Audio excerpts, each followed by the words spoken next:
Ranjan colony के सबसे रंगीन लोगों में से था। भले ही वो शादीशुदा है, पर दिन भर आवारागर्दी करता है। एक दिन रंजन एक मैगजीन में मॉडल्स की तस्वीरें देख रहा था। हाय, अगर तुम मिल जाओ अपनी वाली को छोड़ देंगे हम, कसम से। तभी घर की घंटी बजती है। कौन है?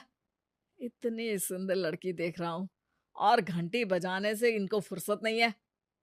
लेकिन जब रंजन ने दरवाजा खोला तो जैसे जादू हो गया।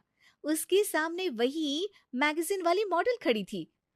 हाय, मुझे पता होता कि भगवान इतनी जल्दी सुनता है तो कुछ पैसे भी मांग लेता। हम्म, ये आप क्या बोल रहे हो? अरे मैंने आपकी जैसी एक लड़की मैगजीन में अब भी देखी, कसम से। वो मैं ही हूँ, आपकी नई पड़ोसन। अरे वाह जी वाह, इस रंजन का तो मनोरंजन हो जाएगा अब, कसम से। आप ना बड़े मजाकिया हैं। वैसे मुझे कुछ चाहिए आपसे। अरे आप कुछ भी ले सकती हैं, बताइए तो। अभी तो बस शक्कर। मेरे पति घर पर नहीं है तो शक्कर मिल नहीं रही। सब उनको ही पता होता है।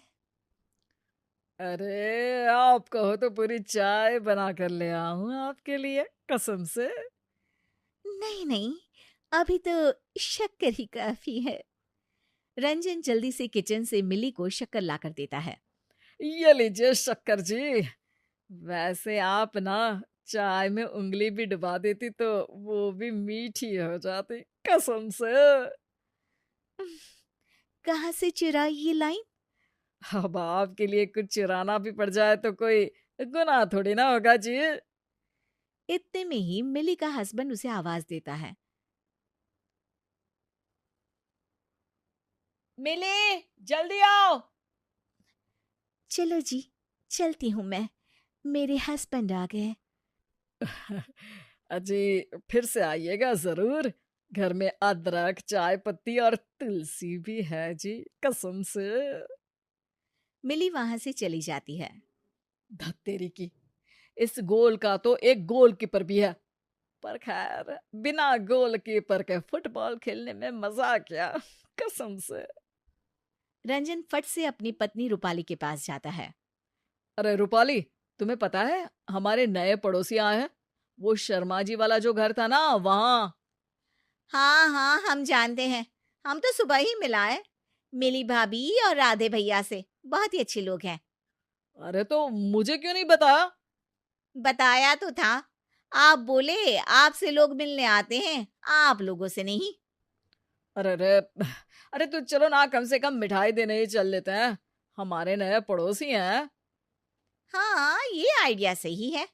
आप जाकर बाजार से लड्डू ले आए, फिर हम साथ चलते हैं उन्हें देने।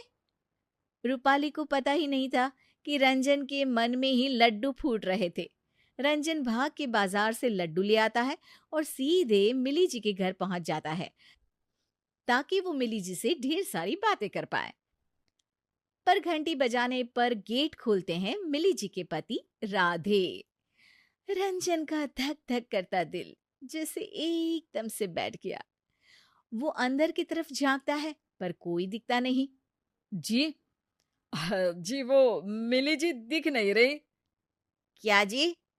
अरे कुछ नहीं, वो तो मेरी वाइफ ने उनके लिए मिठाई भिजवाई है। आखिर आप लोग हमारे नए पड़ोसी हैं ना। ओ, आपकी वाइफ?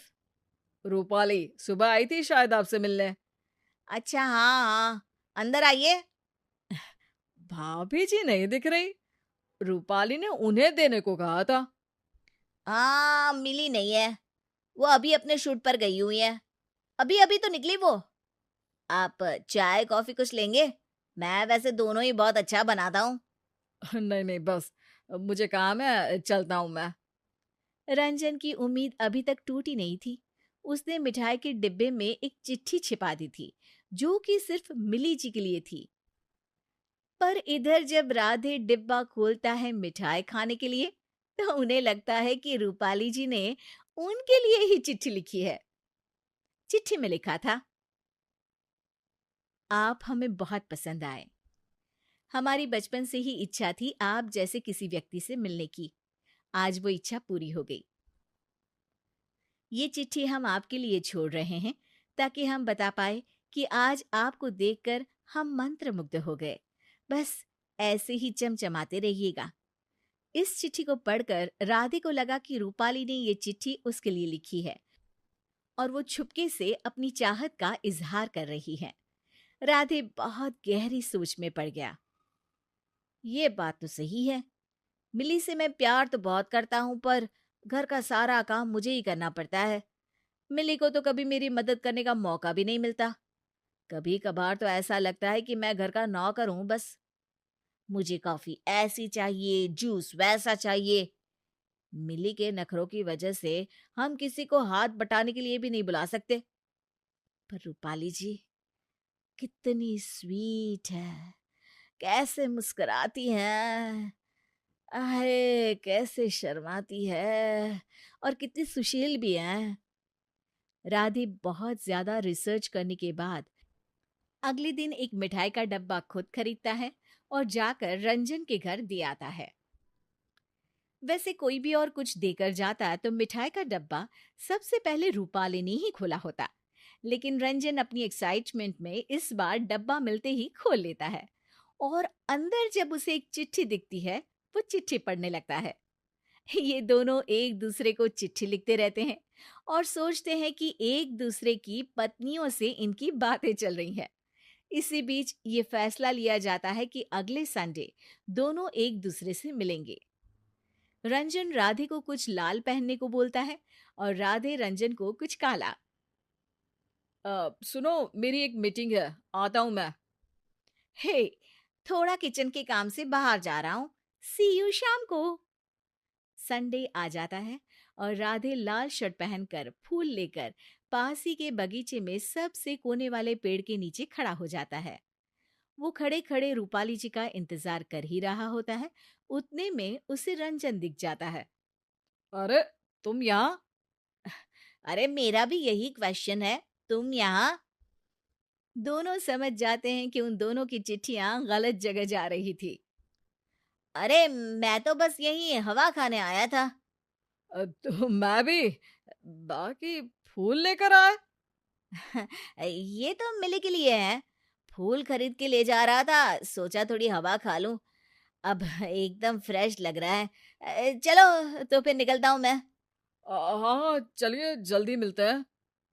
हालांकि दोनों मुस्कुराते हुए निकले, पर दोनों को अब एक दूसरे की इरादों का पता चल चुका था। लेकिन पत्नियों को पता ही नहीं है कि उन दोनों के पति क्या गुल खिला रहे हैं।